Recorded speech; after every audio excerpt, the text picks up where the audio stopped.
اعوذ باللہ من الشیطان الرجیم بسم اللہ الرحمن الرحیم۔ السلام علیکم ناظرین، اشرف عاصمی ایڈوکیٹ آپ کی خدمت میں حاضر۔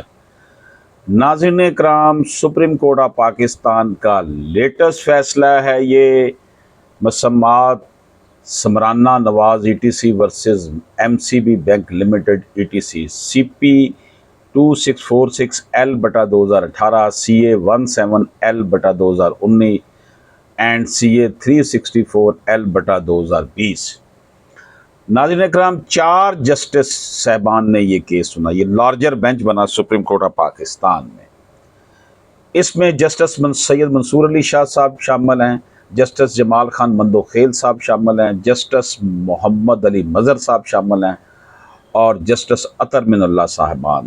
صاحب شامل ہیں۔ یہ 4 جج صاحبان ہیں۔ فیصلہ جسٹس منصور علی شاہ صاحب نے لکھا۔ فیکٹ کیا ہے جی اس کیس کے؟ فیکٹ یہ ہے کہ 3 ممبر بینچ سپریم کورٹ نے یہ کیسز سنے اور انہوں نے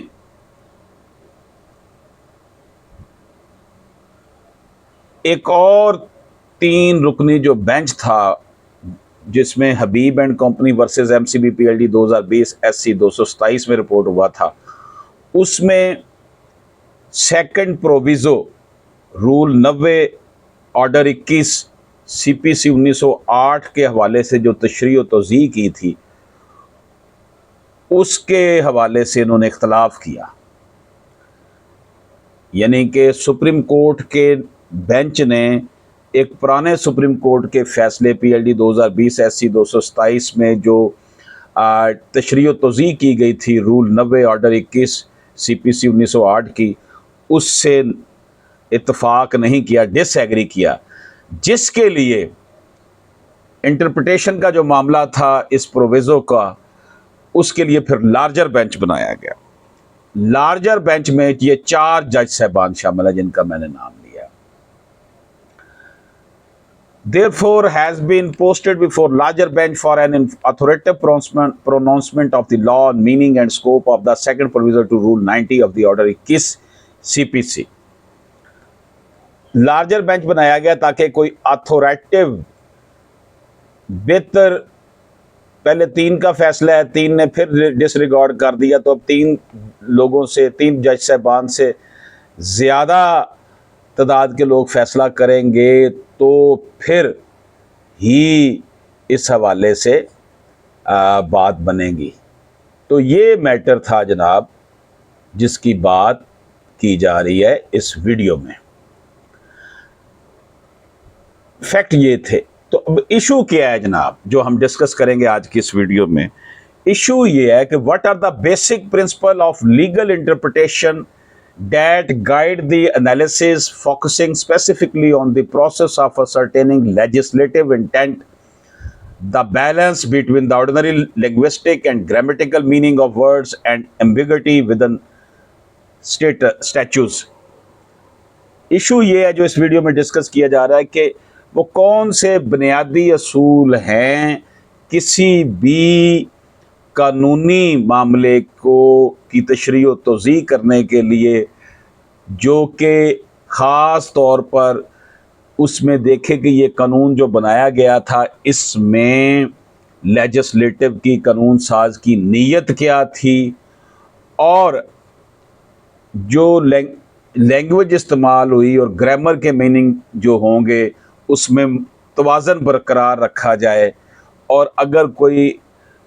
جو ہے تضاد پیدا ہوتا ہے اسٹیچو میں الفاظ کے استعمال میں، اور جو اس کی انٹینٹ تھی لیجسلیٹو کی، اس میں اگر کوئی فرق پیدا ہوتا ہے تو اس کی انٹرپریٹیشن کیسے کی جائے، یہ ایشو اس میں ڈسکس کیا گیا ہے جناب۔ تو ناظرین اکرام، before we delve into interpretation the second proviso, it would be advantageous to outline some fundamental principle of the statutory interpretation that will guide our analysis. We all know that the ultimate objective of interpretation is to ascertain and give effect to the legislative intent which constitute the major step in the process of interpreting statutes and lies at the heart of the interpretive process. جی بہتر یہ ہے کہ جب ہم اس proviso کو interpretation کر رہے ہیں، اس کی تشریح و توضیح کر رہے ہیں، تو ہمیں یہ بات ذہن میں رکھنی چاہیے کہ جو لیجسلیٹو کی انٹینٹ ہوتی ہے وہ اصل چیز وہ ہے کہ جس وقت وہ قانون سازی کی جا رہی ہے اس وقت اس کی ترجیحات کیا تھی، اس کی نیت کیا تھی قانون ساز ادارے کی، قانون ساز کی، کہ جناب وہ کیوں کرنا چاہ رہا ہے یہ لازمی دیکھنا ہے، صرف الفاظ پر یا گرامر پر نہیں جانا. The first source from which the legislative intent to be sought is the words of the statute, then an examination to be made for the context and purpose of the enactment. پہلا جو ذریعہ ہے، پہلا جو طریقہ ہے وہ یہ ہے کہ ہم نے یہ دیکھنا ہوتا ہے اس کی ایکسپلینیشن کرتے ہیں، انٹرپریٹیشن کرتے ہوئے کہ قانون ساز کی کہ جو الفاظ استعمال کیے ہیں، اس نے قانون جو بنایا ہے اس میں اس کی نیت کیا ہے. پھر یہ دیکھنا ہے کہ کس مقصد کے لیے اور کیا اس کے بیہائنڈ فیکٹر تھے کہ یہ قانون بنانا پڑا. Therefore, in the process of interpreting a provision of law, the starting point is to read and understand the words used therein, their ordinary linguistic and grammatical meaning. تو پہلی بات یہ ہے کہ جب ہم نے انٹرپریٹیشن کرنی ہے کسی بھی قانون کی، تو سٹارٹنگ پوائنٹ یہ ہے کہ ہم الفاظ کو پڑھیں، سمجھیں، اس کے عام جو زبان اس لینگویج استعمال ہوئی اس کی میننگ کو سمجھیں، اس کے گرامر کو سمجھیں. Generally, such meaning is to be ascribed to them more so when it consistent with the context and purpose of provision in which they are used. عام طور پر یہی ہوتا ہے کہ جس طرح کے حالات و واقعات میں وہ لفظ استعمال کیے جاتے ہیں ان کو اسی ریفرنس سے دیکھا جاتا ہے. However, where there is a potential conflict between the ordinary meaning of words and the purpose of the provision, court may depart from their literal meaning to advance the purpose and give effect to the legislative intent. اگر الفاظ میں کے meaning میں اور جو قانون ساز کی نیت ہے اس میں کوئی فرق ہو تو پھر عدالت جو ہے اس حوالے سے تشریح و توضیح کرتی ہے اور وہ پھر لیجسلیٹو کے نیت کو دیکھتی ہے کہ یہ کیوں کیا گیا اور کن حالات میں یہ قانون سازی کی گئی. Similarly, if words are ambiguous and can reasonably bear more than one meaning, courts are to ascribe such meaning to them which will be consistent with the purpose of provision. اگر جو لفظ استعمال کیا گیا ہے وہ ایمبیگیس ہے، اس کی میننگ سمجھ نہیں آ رہی، یا وہ اس بگڑا ہوا لفظ ہے، اس کے لفظ کے کئی معنی نکالے جا سکتے ہیں، تو پھر اسٹیچو کو دیکھنا پڑے گا کہ اسٹیچو کے ساتھ یہ ورڈ جو ہے کس طرح ہم آہنگ ہو سکتے ہیں، کس طرح اس کی جو ہے وہ. Or if the words in their ordinary meaning led to absurdity, courts may give them such meaning that will make the provision reasonable and consistent with the context and purpose thereof. اگر ایسے الفاظ جن کے meaning جو ہیں وہ ہم آہنگ نہ پرویژن کے ساتھ ہو، پروویزو کے ساتھ ہو، تو پھر عدالت جو ہے وہ ایسے ریزنیبل اس کی تشریح و توضیح کرتی ہے تاکہ جو اس کی نیت ہے لیجسلیٹو کی وہ بھی واضح ہو جائے، اور جس ریفرنس کی وجہ سے، جس وجہ سے اس کے بیہائنڈ جو فیکٹر تھے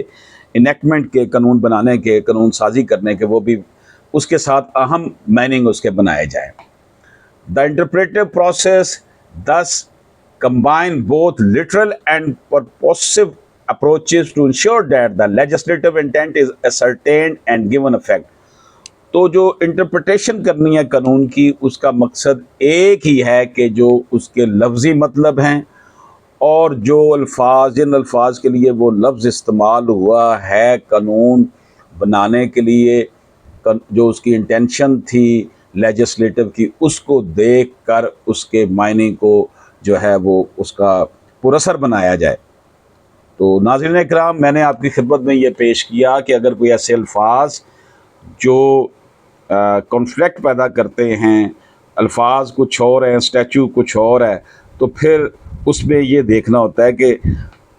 قانون ساز کی نیت کیا ہے. قانون ساز نے یہ کیس